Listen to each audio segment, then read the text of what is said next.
కొందరితో మాట్లాడితే నవ్వుతూ ఉండేవాళ్ళు కూడా వెంటనే ఏడ్చేస్తారు.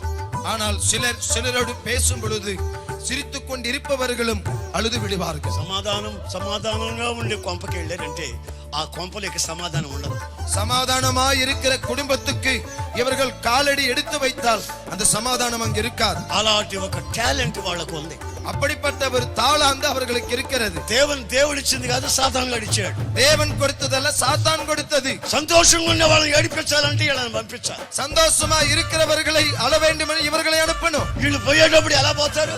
இவர்கள் போகும் பொழுது எப்படி போவார்கள்? చాలా భక్తిగా వెళ్తారు, ரொம்ப பக்தியாய் போவார்கள். முக்காடி போடுவாங்க, பெரிய பைபிள் எடுப்பாங்க. వారు ముసుగు వేసుకొని పెద్ద బైబిల్ తీసుకుంటారు. என்ன வரத்தோட பேசுவாங்களோ சந்தோஷமா இருக்கிற அந்த குடும்பம் குழப்பமாய் மாறிடும். ఏ వరముతో మాట్లాడుతారో సంతోషంతో ఉండేవారు కొంప దుఃఖమయమై அவர்கள்